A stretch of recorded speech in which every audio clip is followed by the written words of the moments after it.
सर्वसंग से प्रार्थना है। सत्संग प्रारंभ हो रहा है। कृपया सत्संग स्थल पर शांतिपूर्वक विराजमान होकर के श्रद्धा से सत्संग सुने। परमेश्वर की प्यारी आत्माओं से पुनर्निवेदन है, सत्संग प्रारंभ हो रहा है। कृपया सत्संग स्थल पर शांतिपूर्वक विराजमान होकर के श्रद्धा से सत्संग सुने। सत्संग के दौरान कोई भी भक्तात्मा अन्य कोई बातचीत ना करे, सत्संग में ध्यान रखे। सत साहिब। सतगुरुदेव की जय। बंदी छोड़ कबीर परमेश्वर जी की जय। बंदी छोड़ गरीबदास जी महाराज जी की जय। सत स्वामी रामदेव आनंद जी गुरु महाराज जी की जय हो।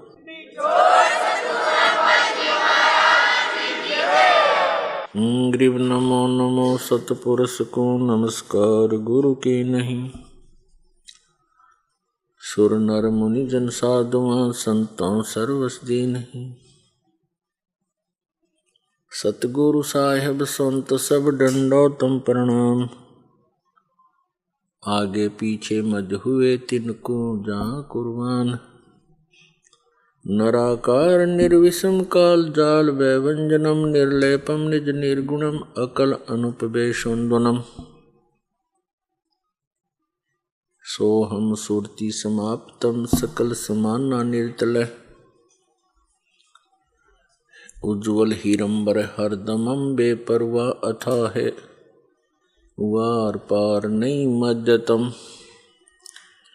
ग्रीव जो सुमर सिद्ध होई गणनायक गलता ना करो अनुग्रह सोई पारस पद परवाना। आदि गणेश मनाऊं गणनायक देवन देवा चरण कमल लो लाऊं आद्यंत करूं सेवा। परम शक्ति संगीतम रिद्धि सिद्धि दाता गत गुण अतीतम सतपुरुष निर्मोही जगदम्बा जगदीशम। मंगल रूप मुरारी तन मन अर्पों शीसम भक्ति मुक्ति भंडारी। सुर नर मुनि जन ध्यावे ब्रह्मा विष्णु महेशा। शेष सहस मुख गावे पूजय आदि गणेशा। इंद्र कुबेर सरीखा वरुण धर्म राय ध्यावे। समर्थ जीवन जी का मन इच्छा फल पावे। 33 कोटि अधारा ध्यावे शेष 88। उतरे भव जल पारा कट है यम की फांसी। 33 कोटि अधारा ध्यावे शेष 88। उतरे भव जल पारा कट है यम की फांसी।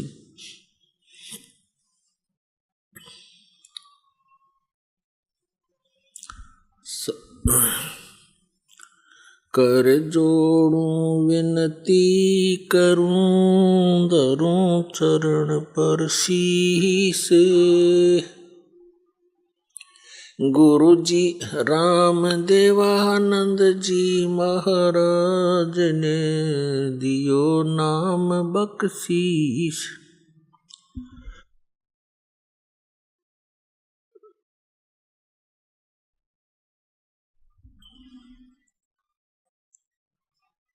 कोटि कोटि सिजदा करूं कोटि कोटि प्रणाम।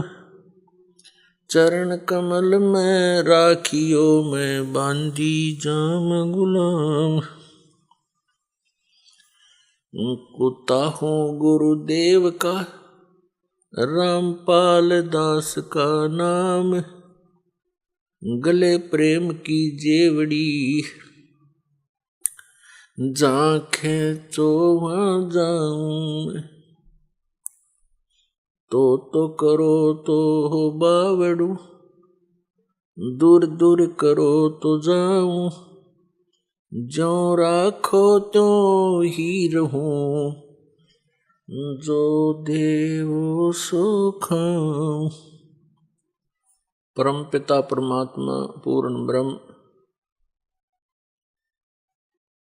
सर्व सृष्टि रचनहार कबीर परमेश्वर जी की असीम रजा से आप सभी पुण्यात्मा ये सत्संग सुनने के लिए उपस्थित हुए। सौभाग्य आपका, परमेश्वर ने आपको इतना समय परमात्मा की चर्चा सुनने के लिए दिया। परमेश्वर कबीर जी ये हमारे सभी के पिता हैं, हमारे जनक हैं, हमें उत्पन्न करने वाले हैं। और हम यहाँ आगे इस काल के जाल में, काल के लोक में हमसे बड़ी भारी भूल बनी और अपने किए का दंड आज तक हम भोग रहे हैं। अपने पैर पे हमने स्वयं कुहाड़ा मार रखा है। अब वो दयालु परमात्मा हमारे लिए भटक रहे हैं, यहाँ आते हैं, अपना ज्ञान कराना चाहते हैं, हमें ये बताना चाहते हैं कि आप यहाँ के वासी नहीं हो, ये लोक ठीक नहीं है, यहाँ आप स्थायी नहीं हो। लेकिन आप जी ने इसका कोई विकल्प नजर आया नहीं। आप जी ने इसी व्यवस्था को अंतिम मान के, इसी की अपनी मर्यादा बना के और यहाँ जन्मते मरते रहते हो, कष्ट पे कष्ट उठाते रहते हो। और कोई भी व्यक्ति नहीं चाहता मैं दुखी हूं, कोई नहीं चाहता मेरी मृत्यु हो, कोई नहीं चाहता मैं वृद्ध हूं, और सारा कुछ हो रहा है। हम देख भी रहे हैं कि सभी वृद्ध हो रहे हैं, सबकी मृत्यु हो रही है और कष्ट भी हो रहे हैं, और फिर भी हम ये सोचते हैं हमें नहीं होने चाहिए। ये अच्छे से नहीं लगते। वृद्धावस्था सबसे बड़ा कहर है इस प्राणी के ऊपर।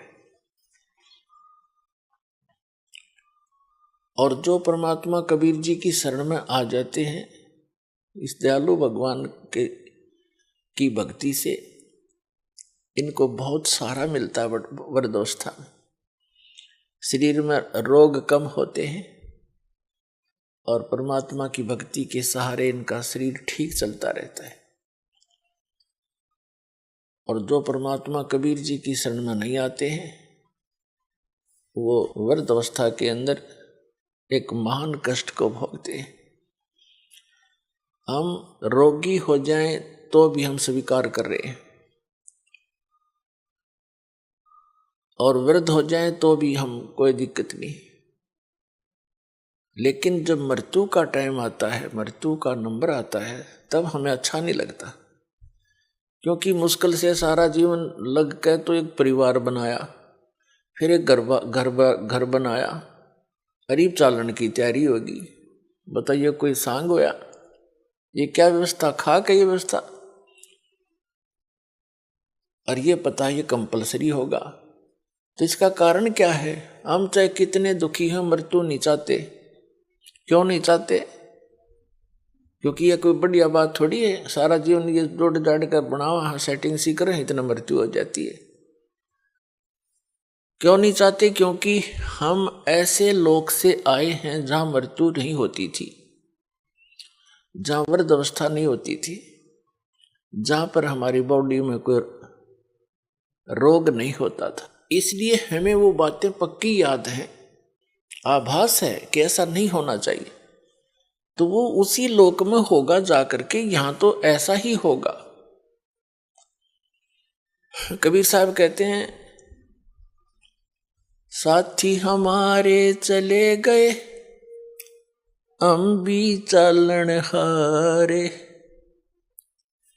कोई कागज में बाकी रह रही, ताते लगी है वार। मरने वाले मर गए, शेष बच्चे ये सोचते हैं कि हमारा अभी नंबर नहीं आएगा, हम अभी नहीं मरेंगे। परमात्मा कहते हैं ये तो कोई कागज में शेष रह रही है तुम्हारी आयु, जिस दिन वो कागज पूरा होगा, 1 सेकंड ना लागे, जैसे वो गया ऐसे तुम भी जाओगे। एक बार 5 पांडव, महाभारत का जिक्र है, वन में वनवास काट रहे थे, 12 वर्ष का वनवास काट रहे थे। उनको प्यास लगी तो उनमें से एक सबसे छोटे ने, 5 में से सबसे छोटे ने ऊपर चढ़कर वृक्ष पर इधर उधर देखा। उसको थोड़ी सी दूरी पर एक तालाब नजर आया। तालाब ही वहां पर जल स्रोत होते थे पीने, नहाने, धोने के उस समय में। तो नकुल सबसे पहले उस तालाब पर जल लेने के लिए पात्र लेकर गया। वहां आकाशवाणी हुई कि पहले मेरे प्रश्नों का उत्तर दे, फिर जल लेना। नकुल ने इधर उधर देखा, कोई दिखाई दिया नहीं। उसने जल भरना चाहा, वो वहीं पर मृत्यु को प्राप्त हो गया। कुछ देर इंतजार करके दूसरा गया। उसने देखा भाई तो मरा पड़ा है, प्यास से मर गया। उसने सोचा जल पानी ले चलता हूं, उन शेष का तो जीवन बचाऊं, वो भी बहुत प्यासे हैं। आकाशवाणी उसी प्रकार हुई कि पहले मेरे प्रश्नों का उत्तर दे, पीछे जल लेना। उसने भी अनदेखा करना चाहा, वह भी मृत्यु को प्राप्त हो गया। ऐसे ऐसे चारों के चारों मृत्यु को प्राप्त, 4 मृत्यु को प्राप्त हो गए। 5वां जब युधिष्ठिर स्वयं गया कि भाई आए नहीं, क्या बात है, देखूं जा करके। उसने देखा सब मृत्यु को प्राप्त है। उसने सोचा ये तो प्यास से मर गए, मरूंगा मैं भी, जल तो पी लूं, ये शौक तो हो ही गया। उसने भी पात्र उठाने की चेष्टा की जल के लिए, तभी आकाशवाणी हुई कि मेरे प्रश्नों का उत्तर दे, बाद में जल लेना, नहीं तो तेरे भाइयों जैसी हालत तेरी हो जाएगी। और यदि तो मेरे प्रश्नों का उत्तर दे देगा, तेरे भाइयों को भी जीवित कर दूंगा। युधिष्ठिर ने कहा कि बोल कौन है तू, कहां दिखाई तो दे नहीं रहा। तो उनमें से एक प्रश्न था कि इस संसार में सबसे बड़ा आश्चर्य कौन है, क्या है। युधिष्ठिर ने उत्तर दिया कि सबसे बड़ा आश्चर्य है कि हम प्रतिदिन सबको मरते देखते हैं, लेकिन अपने मरने की चिंता कभी नहीं करते। तो कहने का भाव यह है पुण्यात्माओं, हम और मर जाओ सारे, पर आप जीवित रहे बस ठीक से। और वो भी तो यही सोच रहे थे, ठीक है फलाना मर गया कोई बात नहीं, उसको ये हो गया था, वो हो गया था, अटकलबाजी सी, और चलो। तो पुण्यात्माओं, परमात्मा यहाँ याद दिलाना चाहते हैं, जिस लोक में तुम रह रही हो लोक ठीक नहीं है। अभी तक आपके पास कोई विकल्प नहीं था, आपको पता भी नहीं था कि इसका कोई समाधान भी है।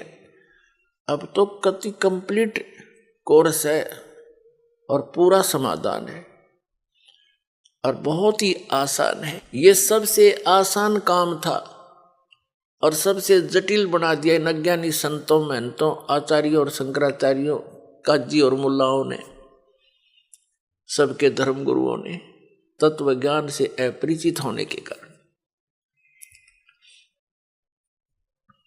कोई हट कर रहा है, एक पैर पे खड़ा होकर, कोई दो वैसे खड़ा होकर के, कोई किसी प्रकार कोई कुछ नाम जाप कर रहा है, कोई किसी प्रकार की क्रिया करके अपना मोक्ष मानता है। ये सबसे आसान काम है मोक्ष का, लेकिन हमें मार्ग मिले, सही दिशा ठीक मिल जाए। और अब दिशा ठीक मिल गई, जिस भी महापुरुष को परमात्मा प्राप्ति हुई है उस परमात्मा ने ही आकर उसको यथार्थ ज्ञान दिया उनको। उनमें से कौन कौन है? आदरणीय धर्मदास साहिब जी, आदरणीय मुल्कदास साहिब जी, आदरणीय नानक देव साहिब जी, आदरणीय दादू दास साहिब जी, आदरणीय गरीबदास साहिब जी, गांव छुड़ानी, जिला झज्जर वाले, आदरणीय गीसा दास जी साहिब जी, गांव खेखड़ा, जिला मेरठ, उत्तर प्रदेश वाले। ये महापुरुष हैं जिनको भगवान स्वयं आकर मिले और उस स्थान पर ले गए जहां वो सुख इस जीव को हो सकता है। और वहां अन्य जो प्राणी हैं, पहले के भक्त हैं, वहां वो कितने सुखी हैं। वह कभी वृद्धावस्था नहीं होती, कभी मरते नहीं, किसी चीज का अभाव नहीं, ऐसा सुंदर शरीर है उनका, उसमें कोई रोग नहीं। तो वो परमात्मा ने अपने गवाह बनाकर वापस छोड़े। इनके अतिरिक्त और किसी को भगवान नहीं मिला, जिस कारण से उनका विधान, उनके सिद्धांत, उनके अनुभव की जो वाणी है वो इन संतों से नहीं मेल खाती। तो इससे सिद्ध है कि इनके अतिरिक्त अन्य किसी को भगवान नहीं मिला। नहीं तो निराकार बताते परमात्मा को, किसी से पूछ लो सब निराकार बताते। और जो साकार बताते हैं कि संसार साकार है, भगवान ही है, या मनुष्य जो उनके गुरु हैं अपने पति गुरु ही परमात्मा है, यही साकार है और वैसे निराकार है। तो ये उआ बाई का ज्ञान तब तक बोलता है इंसान जब तक उसको यथार्थ मार्ग और यथार्थ ज्ञान और सही अनुभव नहीं होता। तो उन महापुरुषों ने कैसे भक्ति की, कौन से मंत्र की? आदरणीय धर्मदास साहिब जी एक व्यापारी थे और बाल बच्चेदार गृहस्थी थे। भक्ति करी, साधारण सा मंत्र है, सिंपल वे से इसकी साधना करनी है, बिल्कुल साधारण सी भक्ति है। चलते फिरते, उठते बैठते, काम करते करते, जब भी पहले मानसिक कार्य नहीं होते थे, आजकल तो जैसे कार्यालयों में काम करते हैं, मानसिक कार्य ज्यादा बढ़ा दिए काल ने। शारीरिक कार्य होते थे, कोई भी था, कपड़ा बनता था, कोई जूते बनाता था, और कोई हल जोतता था, कोई मजदूरी करता था। तो ये सब शारीरिक कार्य ज्यादा होते हैं। तो उसमें चलते फिरते, उठते बैठते उस परमात्मा का नाम का सिमरण करना है बस। नाम उठत नाम, बैठत नाम, सोवत जागबे, नाम खाते नाम पीते, नाम सेती लागबे। और किसी भी सदग्रंथ ने उठाकर देख ले, जो सदग्रंथ है उन्होंने यही समर्थन दिया है कि परमात्मा का नाम काम करते करते अपना कर्म योगी बनकर भक्ति करे। और काम छोड़ कर बैठ गया तो तेरा निर्वाह कैसे होगा, गीता में यहां तक कहा है। तो अब वो मार्ग आपको मिल गया है, इसको स्वीकार करो और कल्याण करा लो, बहुत आसानी से बनेगी बात। अब क्या बताते हैं परमात्मा के साथी हमारे चले गए, हम भी चालन हार, कोई कागज में बाकी रह रही, तात लगी है वार। पतझड़ आवत देख कर बन रोवे मन माही, ये ऊंची टहनी पात थे अब पीले हो जाए। पात झड़नता ये कहे सुन भई तरवर राय, अब के बिछुड़े नहीं मिले ना जाने कहां गिरेंगे जाए। तरवर कहता पात से सुनो पात एक बात, यहां की यह रीति है एक आवत एक जात। परमेश्वर कबीर जी ने अपनी प्यारी आत्माओं को तत्व ज्ञान समझाने के लिए भिन्न भिन्न प्रकार के फार्मूले अप्लाई किए हैं कि ना जाने किसके कौन सी बात चुभ जा और जीवन बदल जाए उसका। अब जैसे कुएं में बाल्टी गिर जाती है, गांव में तकरीबन कुएं अब भी विद्यमान है, पहले सभी जगह कुएं ही हुआ करते थे, ये हैंड पंप वगैरह यंत्र नहीं थे, और पानी बहुत गहरे हुआ करते थे, 100 फुट नीचे जल प्राप्त होता था जमीन में। उसके निकालने के लिए एक पात्र बाल्टी होती थी और एक लंबा रस्सा बांध कर उस कुएं में डालते थे, फिर उसको खींचते थे, 2-3 लग के 100 फुट तो खींच के ले जाना पड़ता था, तब जल प्राप्त होता था। और कभी वो बाल्टी टूट कर, रस्सी टूट कर बाल्टी कुएं में गिर जाती थी। उसको निकालने के लिए क्या फार्मूले अपना रखे थे कि 15, 16, 20 हुक इकट्ठे बांध कर उल्टे सुलटे नो करके ऐसे करके उनको रस्सी से बांधकर गुच्छा सा बनाकर और कुएं में डाला जाता था और ऐसे घुमाते थे तो वो बाल्टी एक हुक में उलझ जाती थी, उसको बाहर खींच लेती थी। वैसे तो एक हुक भी पर्याप्त था उसको निकालने के लिए, लेकिन ज्यादा इसलिए डाले जाते हैं कि एक तो इधर उधर घूम जावे, ना लगे उसके कितने फटना हुआ, उड़ जाए नहीं। और 20-22 ऐसे डाल दिए, कोई से मत उड़ जाएगी वह तो पुण्यात्माओं उलझीर वो बाहर आई। तो यहाँ हम काल के कुएं में पड़े हैं। परमात्मा ने इतना ज्ञान बोला है, ऐसे वचन बोले हैं, ना जाने किस आत्मा को और कौन सा वचन खटक गया, उसी से उद्धार हो गया। उलझ गया उसमें, वो उलझ गया तो निकल गया। तो क्या बताते हैं, जब पतझड़ आते हैं, बसंत ऋतु प्रारंभ होती है, कहते हैं सभी वृक्षों के पत्ते पीले हो होकर गिर जाते हैं। ये समझो कि जब, तो उस समय का वर्णन बताते हैं, हमारे ऊपर लागू करके बताते हैं कि जैसे बालक है छोटा सा, युवा हुआ, फिर वृद्ध हो गया, सफेद बाल हो गए। तो सफेद बाल हो गए तो इन्हों सोच ले भी टिकट कटने वाली है, कदे कट जाए, ये पहचान है, और हम फिर भी परवाह नहीं करते। परमात्मा कहते हैं कि वो पतझड़ आवत देख के और बन रोए मन माही, ऊंची टेढ़ी पात थे वो अब पीले हो जाएं, नीचे गिर लग रहे पीले होकर।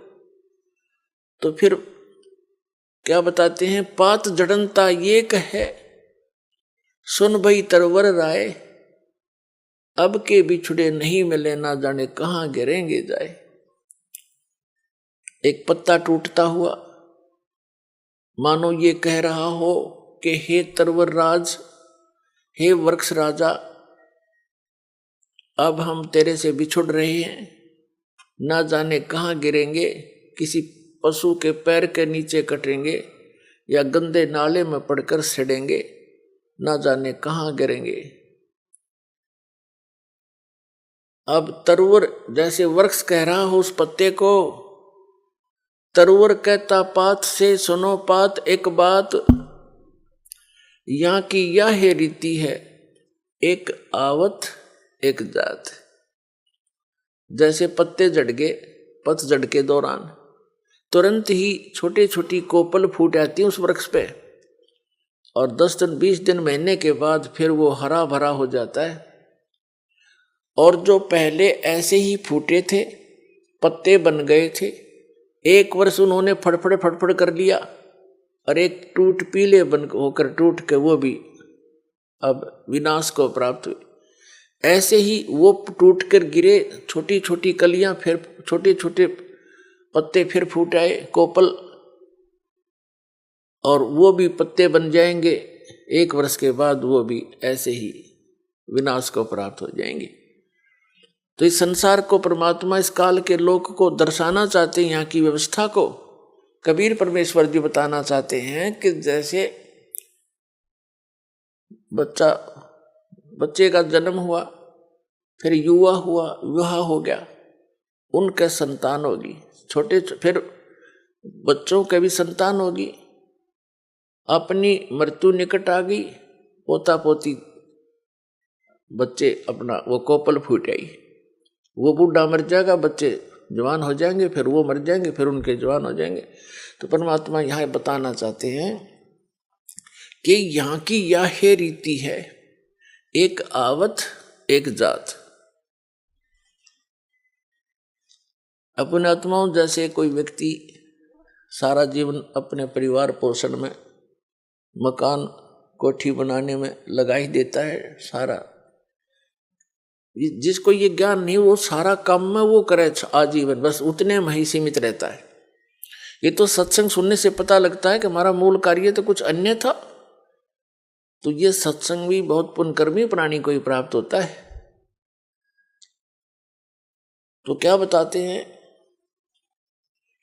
कि वो व्यक्ति जो अपने मकान बनाने में, बच्चों का पालन पोषण करने में और बड़ी उनके बीच में प्यार से रह रहा था, सारा जीवन लगा दिया और फिर मृत्यु की निकट आ गई, कोई रोग हो गया, असाध्य रोग हो गया, परिवार को भी पता लग गया कि इसकी मृत्यु निश्चित है और स्वयं को भी ज्ञान हो गया। तो फिर वो रह रह कर सोचता है, भगवान अब क्या होगा मेरा। तो अन्य लोग व्यक्ति मिलने आते हैं, कुल के व्यक्ति, नाती, तब उसको समझाने की चेष्टा करते हैं, भाई या तो एक दिन सब नहीं जाना है, आपका समय ही इतना था, चिंता ना करना कि तू यहाँ सबके साथ ऐसे ही बनता है। तो कहने का भाव ये है कि ऐसे ही जैसे वो पत्ता टूटता हुआ कह रहा हो, पात जड़नता ये कहे सुन भई तरवर राय, अब के बिछुड़े नहीं मिले, फिर नहीं मिलेंगे, ना जाने कहाँ गिरेंगे जाए। तरवर कहता पात से सुनो पात एक बात, यहाँ की तो यह रीति है, एक आवे एक जात। तो ऐसे स्थान पर आप कितने निर्भय होकर रह रहे हो और क्या क्या बकवादें करते हो सारे जीवन में, बगैर ज्ञान के कुबद की जाती है। जिस इंसान को ये पता लग गया तेरी मृत्यु निकट है, वो करके दिखाओ नाचा गाई और करो बकवाद एक करके दिखाओ, उसका मन नहीं मान सकता। तो हम इतने अबोध हैं या इतनी भांग पी रखी है इस काल के, इस माया की, कि हमने वो दिखाइए ना देता, सुना को बताना चाह उसका असर हमारा होता नहीं। अब जैसे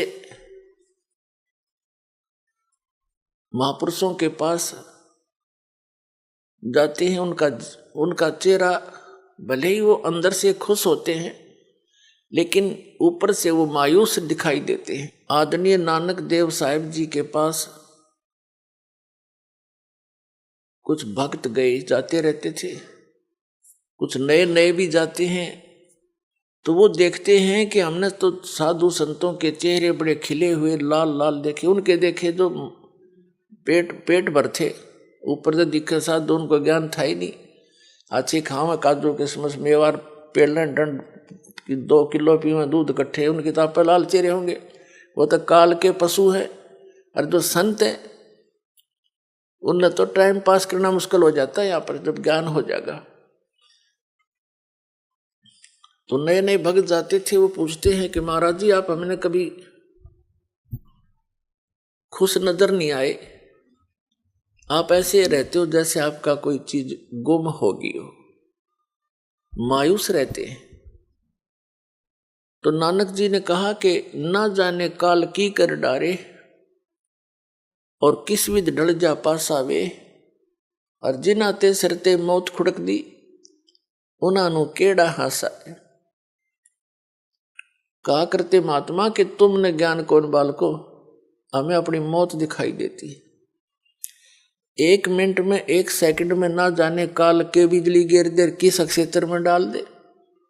सामने ठीक ठाक सोए थे, उड़ीसा में एक बार साइक्लोन आया था, ये बहुत जबरदस्त, पानी समुद्र का जल हवा के वेग से 30-40 फुट ऊंचा उठकर अरे से चल पड़ता, फुल स्पीड से 200 किलोमीटर प्रति घंटा की स्पीड से, और वो इतना प्रेशर से चलता है जिस क्षेत्र में से गुजरता है उनके मकान मुकोन सबको तहस नहस कर, और जो जितने भी उसके अंदर होते हैं सभी पानी में डूबकर मर जाते हैं, उनको कहीं इधर उधर जाने का समय नहीं मिलता।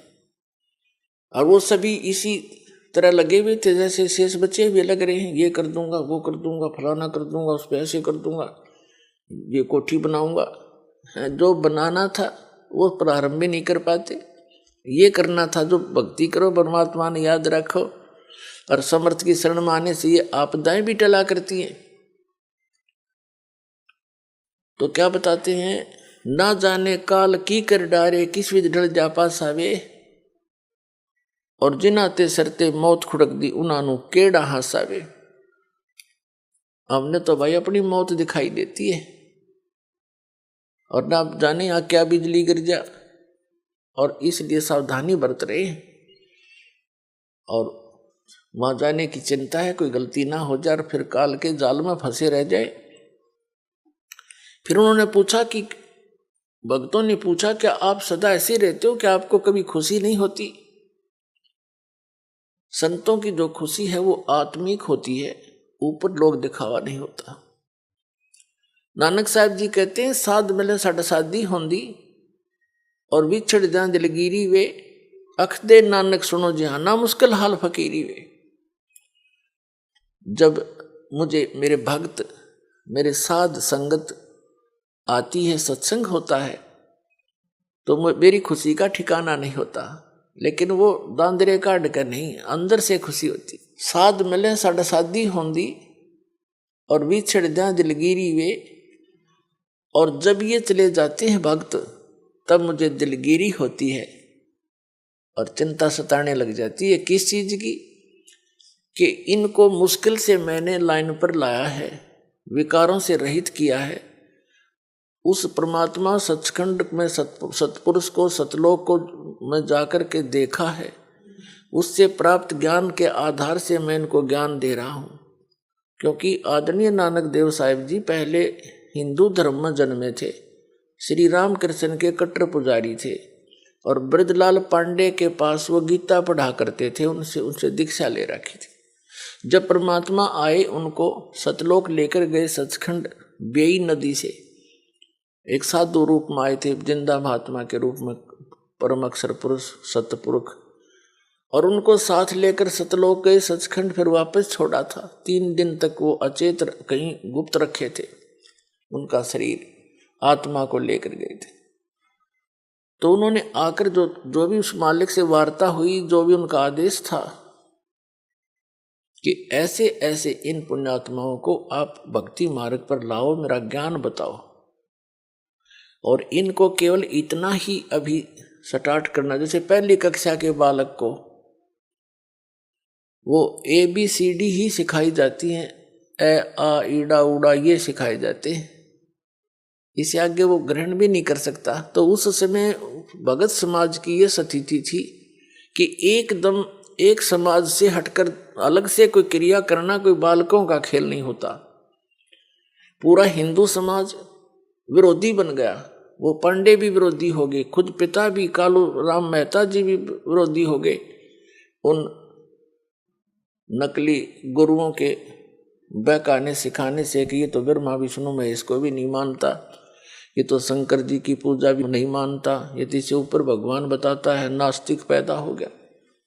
लेकिन उन्होंने परवाह नहीं करी, आंखों देख रहे, कौन माने उनको तुरुआ की बता, फिर जिसने आंखों देखा भगवान को सारा। तो इसलिए वेदों में वर्णित है कि वो सतपुरुष स्वयं आता है यहाँ, अपने अच्छी आत्मा को मिलता, जो दृढ़ भक्त होते हैं, तो उसको अपने से परिचित कराता है, उनको उपदेश देता है।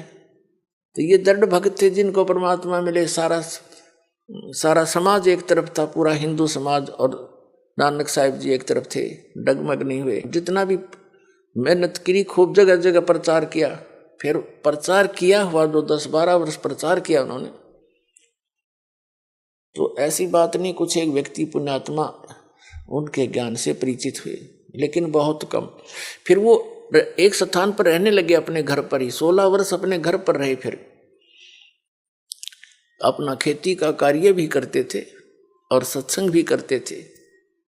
तो भगत जन आने लगे, वहां सत्संग सुनने लगे। नानक साहब जी कह रहे थे कि भाई इनको मुश्किल से दिशा दी है, और जब ये यहाँ से जाते हैं सत्संग सुनकर, मुझे इनकी चिंता सताने लग जाती है कि कोई काल का दूत इनको फिर से भ्रमित ना कर दे, परमात्मा के बच्चों को फसल में कोई कीड़ा ना लग जा। और जब ये वापस आ जाते हैं एज इट इज अगले सत्संग में, तो मेरी खुशी का ठिकाना नहीं रहता। कि मेरी फसल परमात्मा का बाग सुरक्षित है।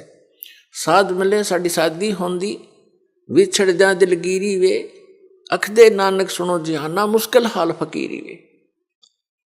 कि यह भक्ति बड़ी मुश्किल बना दी, क्योंकि सत्य ज्ञान देने वाला एक, मिसगाइड करने वाले अनेक।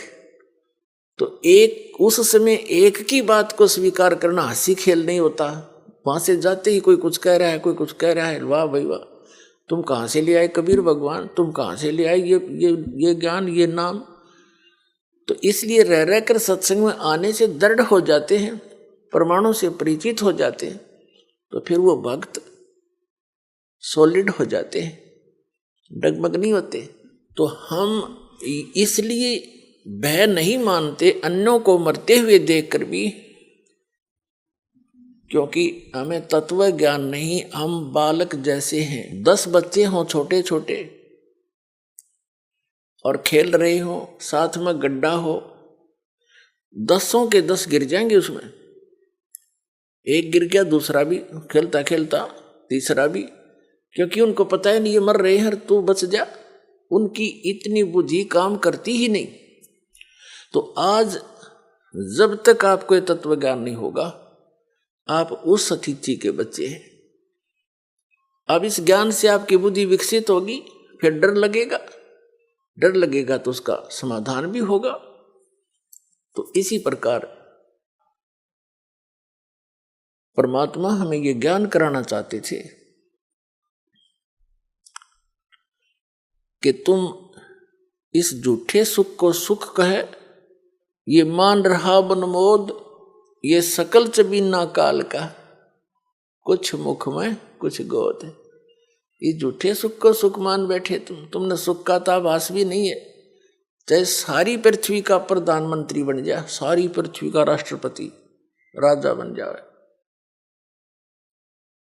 और उसको भी सुख नहीं हो सकता। सुख है ही नहीं। यहाँ पर हमने देख लिया, उसको राजा है, मंत्री है, मुख्यमंत्री है, झंडी वाली कार है, और बड़ी इसके बड़ी शोभा है इस व्यक्ति की। उसके अंदर झांक कर देखो, 36 टेंशन लिए फिरता है सारा दिन। सुख है उसको? यहाँ सुख है ही नहीं। सुख होगा कैसे? नमक के बोरे में और बूरा का, खांड का, चीनी का टेस्ट कोई खोज रहा है तो खोजता रहे, उसमें है ही नहीं वो टेस्ट। तो सतलोक तो बूरा का बोरा समझ लो, और ये काल का लोक मिलता जुलता उसी के उस वैसा ही है, डुप्लीकेट कॉपी कर रखी है। जैसे एक नमक हो कूटा हुआ, हर एक में बूरा भर रखी हो, बर्तन में, कटोरे में, एक जैसी लगे हैं, पर टेस्ट से पता लगेगा बूरा कौन सी और नमक कौन सा है। तो ये ऐसा है, ये तो नमक है, हम इसको बुरा मान रहे हैं। कहते हैं बुरा जान चाटत है रेही। यहाँ के जितने भी सुख हैं स्वर्ग महास्वर्ग तक के, ये तो रेही चाटना है। रेही माने जैसे जिस जमीन के ऊपर सफेद सफेद फफूंदी सी हो जाती है उसको रेही बोलते हैं हमारी देसी लैंग्वेज में। तो उसका टेस्ट जीभ पर के देखो, नमक से ही बुरा। तो परमात्मा कहते हैं और बुरा चख के देखो, फिर बुरा जान चाटत है रेही। ये इस सुख को सुख मान रहे, ये तो उस परमात्मा सतलोक के सुख के तुलना में बुरा और रेही यानी नमक समझो, इतना अंतर है। तो क्या बताते हैं परमात्मा कि तुम्हें अब बालक हो, डर नहीं लगता मृत्यु से।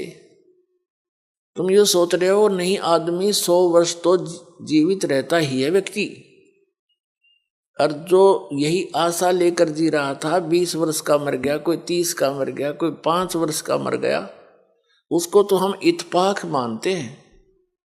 तो वो इत्तेफाक क्या आप पर लागू नहीं हो सकता? वहां बुद्धि काम करती नहीं, क्योंकि हम अबोध बालक हैं। तो उसके लिए इस ज्ञान की आवश्यकता पड़ती है। फिर आपकी रुचि न्यारी बनेगी समाज से, और आपका रह रहकर सत्संग में आने को दिल करेगा। जब आपकी रुचि संसारिक बकवादों से हटकर बीड़ी, शराब, मांस, तम्बाकू, नाचा गाना, बेमतलब की चोरी, हेरा फेरी, जारी और रिश्वतखोरी, इनसे हटकर आप सही लाइन पर आओगे तो अन्य व्यक्तियों को फिर अच्छे से नहीं लगोगे, न्यों कहेंगे मूर्ख हो गया। तो जब कोई विभाग में कार्य कर रहा व्यक्ति है और वो अपनी बुराई छोड़ देता है, रिश्वत लेना भी त्याग देता है, तो अन्य उसके साथी जो पहले जिस रंग में वो रंगा हुआ था उसी में वो तो अभी है, वो मजाक बनाते हैं, बुद्धि भ्रष्ट होगी इसकी, ये रिश्वत भी ना लेता, शराब भी छोड़ दी, बीड़ी भी ना पीता, तीसरे दिन सत्संग में जा है, मूर्ख है। तो परमात्मा कहते हैं जो भगवान के ज्ञान से अपरिचित हैं उनको तो हम मूर्ख दिखे और हम न वह कति मूर्ख दिखे, वो किस आशा को लेकर जी रहे हैं। बिन उपदेश अचंभ है क्यों जीवत है प्राण, और भक्ति बिना कहाँ ठोर है ये नर नाही पाषाण। भक्तों की दृष्टिकोण तो ये बन जाता है कि बिन उपदेश अचंभ है, जो जिन्होंने नाम नहीं ले रखा, ज्ञान नहीं सुन रखा, अचंभ है, आश्चर्य है वो क्यों जीवित हैं, किस लिए जी रहे हैं, वो क्या आशा लिए बैठे हैं। और भक्ति बिना कहाँ ठोर है ये नर नहीं, ये तो पत्थर है। अब फिर क्या बताते हैं कि संत भक्त जब इस बात से परिचित हो जाते हैं, परमात्मा के ज्ञान पर दृढ़ हो जाते हैं, वो संसार की दृष्टि में मूर्ख दिखाई देते हैं। उनके विषय में परमेश्वर क्या बताते हैं, अकल अलूणे दीखते ये सर्व अकल के मूल, सदा रटे हरि नाम को ये झूल अनहद झूल। संसार को जो ये अकल अलूणे दिखते हैं, अकल अलूणे माने बिना अकल के आदमी, और ये तो सर्व अकल के मूल, ये सभी बुद्धि के अकल के ज्ञान की जड़ है इनके पास, इन्हें सब कुछ जान लिया। और लोग इसने अकल अलूणे के हैं, बिना अकल के सत्संग में जाते हैं, पैसा बर्बाद करते हैं, काम छोड़ देते हैं, हर दो सारा दिन वही घर पे रहते हैं, सारा कुछ सारा जीवन उसी पर लगा देते हैं। एक झटका लगते ही 50,000 की हानि हो जाती है, कोई भैंस मर जाती है, फसल नष्ट हो जाती है, कोई बच्चा बीमार हो जाता है, वो गया सारा कमाया। और हम परमात्मा की शरण में आएंगे, ये घटनाएं बचेंगी हमारी, तो हमें तो लाभ हो यार, परमात्मा मिलेगा वो अलग से लाभ हमारे को। तो कहने का भाव ये है कि वो वहां पर रहते हैं और तो भी हानि हो जाती है, और परमात्मा की शरण में जो आते हैं, सच्चे दिल से चलते हैं, उनके वारे न्यारे होया करें। जब भक्ताएं कहानी होगी फिर भक्ति कौन करेगा, जरूरत नहीं फिर भक्ति की, आगे खड़ा पाओगा परमात्मा। बहुत से ऐसे प्रमाण हैं लेकिन हम उनको थोड़ा सा अवॉइड ही कर लेते हैं कि ऐसा तो वैसे भी हो गया होगा, ऐसा हो गया होगा। एक भक्त बता रहा था जी, मैं उधर से तो सत्संग का समय आ गया और खेत में सिंचाई भी करनी अनिवार्य थी, तो मैंने सोचा चल देखी जागी, बच्चों को कहा अभी देख लियो, टाइम मिले तो तुम अपना काम संभाल लेना। मैं यहाँ आ गया, सत्संग में आ गया, और जिस दिन मैं सत्संग में आया उसी दिन नहर से पानी लगाना था, वह नहर बंद होगी किसी कारण से, कितब ब्रीच होगी उसमें, जिस कारण से वह बंद होगी, कुछ भी कारण बना। चिंता तो सता रही थी कि पानी वार गया, उसका जमीन फसल खराब होगी, कोई बात नहीं, परमात्मा और देगा कि तय कहे, क्योंकि ज्ञान यहाँ आने से बहुत सांत्वना मिलती है इस आत्मा को जो सदा भटकती रहती है। सत्संग सुनकर 2-3 दिन वो गया, फिर वापस पता चला कि उस दिन नहर नहीं आई, पानी ही नहीं था, और 4 दिन के बाद फिर आ गई, और उसी के वार में आ गई, वो फिर पड़ गया 4 दिन के बाद।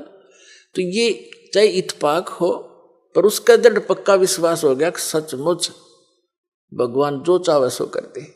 तो इस तरह की घटना हमारा गेल घटा करेंगी, क्योंकि भगवान ऐसा ही काम करता है। अपने जन के लिए कहते सोशल सिद्धर मैं करूं अपने जन के काज। एक मेरे ऊपर विश्वास तो करके देखो। एक प्रमाण है कि एक संत परमात्मा कबीर जी का भक्त था और परिवार बड़ा हो गया और उसमें सेटिंग हुई नहीं उस समय, क्योंकि और लोग मानते नहीं थे। वो केरला हिमालय का बच्चा था, घर में भक्ति बन नहीं पा रही थी। उसने जाके एक एकांत स्थान पर वहां जल का देखकर व्यवस्था सी और वहां अपना झोपड़ी डाल ली।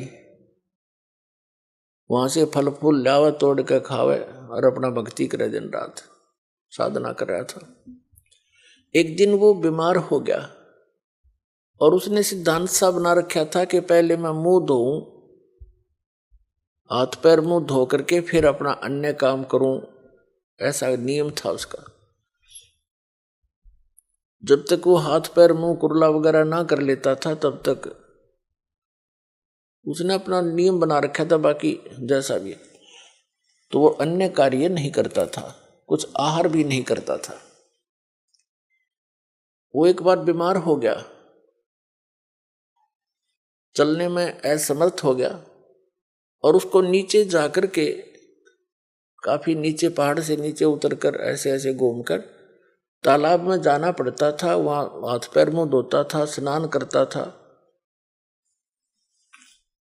प्रतिदिन का उसका कार्य था।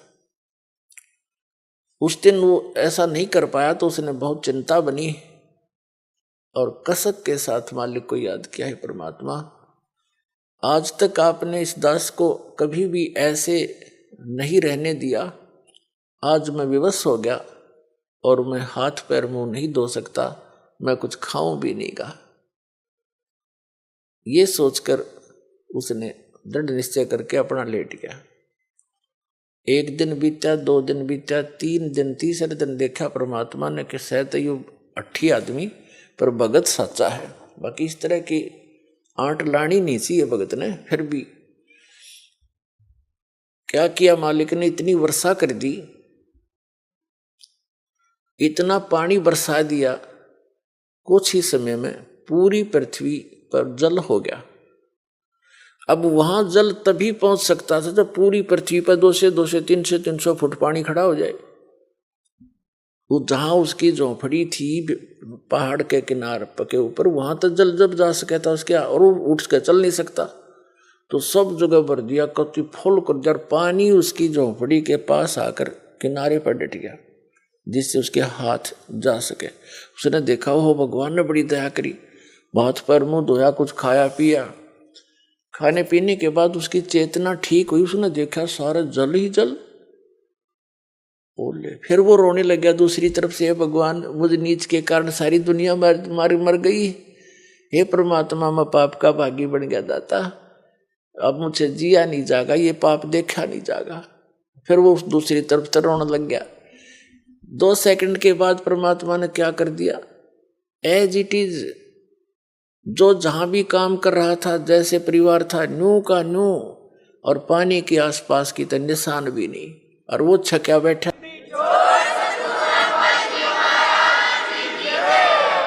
किसी को आभास भी नहीं होने दिया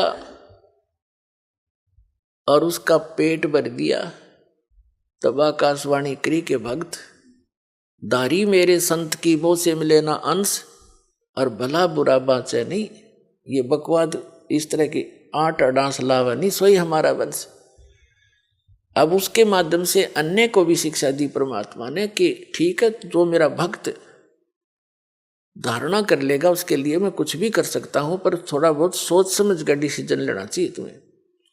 तो क्या बताते हैं आदरणीय गरीबदास साहिब जी अपने कबीर परमात्मा के विषय में बताते हैं कि मौला थल से जल करे और जल से थल कर देत, और साहेब तेरी साहेबी अब श्याम कहूं सवेत। क्या बताते हैं कि वो मौला कबीर परमात्मा पूरी पृथ्वी पर 1 सेकंड में जल भर दे और दूसरी सेकंड में वैसा ही कर दे, उसी तरह जैसे जो जहां बैठा था एज इट इज पूरा स्वस्थ परिवार सारा काम नो का नो कर सकता है। वो परमात्मा इतना समर्थ है। फिर कहते हैं कि हे साहेब तेरी साहेबी, हे परमात्मा आपकी लीला को अब श्याम कहूँ सवेत, श्याम तेनों का अगर काला काला धन यानी काला आदमी है यो भाई निकम्मा, और सवेत ने कहा साफ आत्मा का आदमी है। ते अब कहते हैं तुझे मैं बुरा कहूँ कि अच्छा कहूँ, कहते हैं मौला थल से जल करे और जल से फिर थल कर देत, फिर उसाय कर दिया उसने सब कुछ मिटा दिया और फिर जो का त्यों बना दिया। नो कहे साहेब तेरी साहेबी, हे परमात्मा तेरी लीला ने इब काली कहूँ सफेद, तेने बुरा बताऊँ का अच्छा। यानी ये परमात्मा वो समर्थ है कि तू गलत कर ही नहीं सकता। अगर तेरे पर कोई निश्चय करके रहता है तो 100 आपत्तियां आती दिखेंगी, ऐसे फेंक देगा ठाक है कि तो खोजी नहीं मिलेंगी।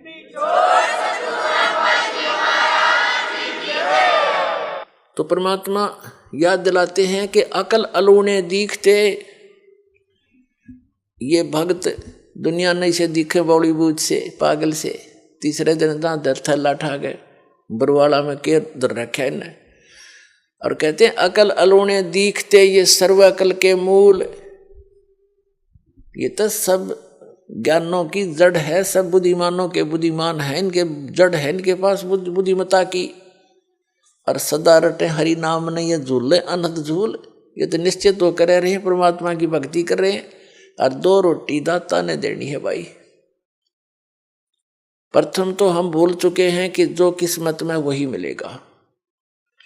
ये तो आम व्यक्ति जो भक्ति ना भी कर रहा है उसने भी नोट कर लेनी चाहिए, जो लिखा है वही मिलेगा। इससे ज्यादा एक कहते मासा घटे ना तल बधे विध ना लिखे जो लेख। और फिर भी हम कोशिश करते हैं अपनी बकवाद सोच से हम उस परमात्मा के नियम को चेंज करना चाहते हैं। परमात्मा ही कर सकता है फिर उस नियम को चेंज। आप इस कबीर परमात्मा की शरण में आने के बाद पूर्ण संत के माध्यम से फिर आपकी वो आपके भाग्य में ना होगा कोई वस्तु आपको हो सकता है तो भी देगा वो मालिक।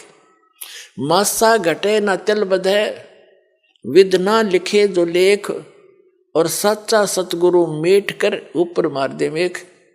फॉरएवर खत्म कर दे जो आपके जीवन में दुख आना हो। पूरा संत पूरा सतगुरु कबीर परमात्मा का बच्चा उसका पुजारी वो कर सकता है काम। कहते हैं मासा घटे ना तल बधे विद ना लिखे जो लेख, और सच्चा सतगुरु मेट के ऊपर मार दे मेघ।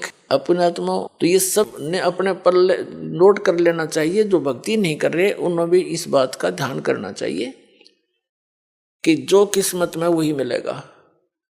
हम चोरी करके हेरा फेरी मिलावट करके कुछ भी बकवाद करके धन प्राप्त करेंगे वो आपको घनी हानि करेगा, और वो धन रहेगा नहीं और पाप ज्यों के त्यों रह जाएंगे। उसके कमाने में जो आपने कर्म किए 2 नंबर से काम करके, चोरी ठगी डाके डाल के मिलावट करके रिश्वत लेकर हेरा फेरी करके, तो वो पैसा आपके लिए दुश्मन बनेगा। पैसा तो जाएगा ही जाएगा और वो पाप शेष रह जाएंगे जो आपने भोगने पड़ेंगे। ऐसे बहुत से प्रमाण है। और हम अपनी सोच से और परमात्मा के विधान चेंज करना चाहते हैं तो महामूर्ख है हम। परमात्मा का विधान परमात्मा के तरीके से होगा, उसको बदलाव भी करना वही करेगा। उसने तरीका बता दिया है कि परम संत की शरण में आ करके सतभक्ति करने वाले के फिर सभी पाप प्रारब्ध के पाप कर्म भी नाश हो जाया करते हैं। अब कोई कहता है कि प्रारब्ध में जो लिखा है वो तो आपने भोगना ही पड़ेगा। बिल्कुल ठीक है, जब तक आप उस संत और उस परमात्मा की शरण ग्रहण नहीं लेते जो इन पाप कर्मों का नाश करने में सक्षम है, तब तक तो आपने ऐसे ही होगा, जैसा कर्म किया वैसा ही भोगना पड़ेगा। अब जैसे हम भक्ति किस लिए करते हैं, आपत्ति आई उसके निवारण के लिए चलते हैं कि निवारण हो इसका, और किसके पास जाते हैं, साधु संतों के पास जाते हैं, तो वो फिर तरीके भी बताते हैं ऐसे होने से ऐसे हो जाएगा। जब नहीं होता है तो कह देते हैं कि तेरे भाग्य में है भाई, ये तो भोगना ही पड़ेगा। पुण्यात्माओं, जो भाग में दुख होना है और वो भोगना ही पड़ेगा, फिर भक्ति की क्या आवश्यकता रहेगी? तो नास्तिक हो जाएंगे कुछ दिनों में। एक व्यक्ति कह रहा था, एक भक्त था, हमारे गुरुदेव का भक्त था, और उसने दीक्षा ले ली। वैसे तो नहीं लेता, और नास्तिक टाइप हो रहा था। फिर किसी से उसने हाथ दिखा लिया, अपने जो जंतर मंत्र ये ज्योतिष वाले होते हैं, पामिस्ट, उसने बताया कि तेरी आयु 27 वर्ष की है, उसके बाद जीवन शेष नहीं तेरा। उसको चिंता बनी, क्योंकि जब तक मृत्यु ना दिखे इंसान ने तब तक यू अंडी पा क्या अंडा है, फिर नहीं समझता किसी ने। और जब इसको यूँ पता लग जाए तेरी मृत्यु होगी, फिर इसकी घिघी बन जाती है।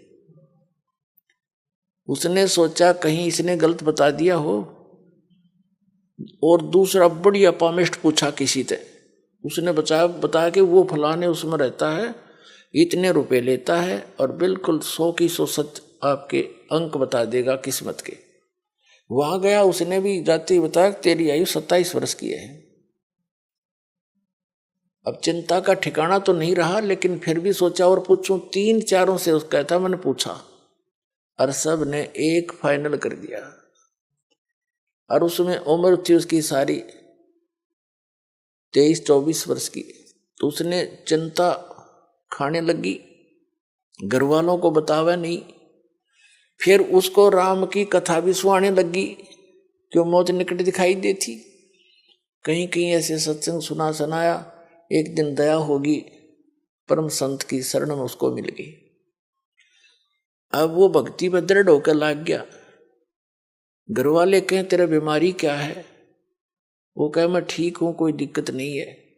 ना ढंग से खावे, ना उठ पैर, ना घनासा बैठ के किसी से बात करे, ना हंसे। तो उन्होंने सोची भाई, फिर उसकी शादी कहने लगे, शादी करते हैं तेरी। बोला मैं शादी ना कराता, विवाह भी नहीं कराया उसने। इस चिंता में 27 साल की उम्र में मैं मर लूंगा, बालकन कौन पालेगा।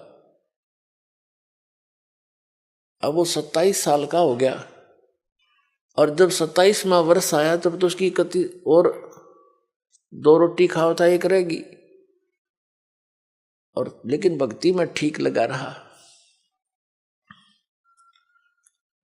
अब जब देखा उसने 27वां वर्ष पूरा हो गया, यानी दिसंबर का 31 तारीख आई, तब उसने सोची भाई चलो, उसकी अपनी जो डेट ऑफ बर्थ थी उसके हिसाब से जो डेट था उसने फिक्स करके उसने सोचा 1-2 दिन आगे पाछा हो जाया करे, बात तो लग रही है तो आ लिया टाइम।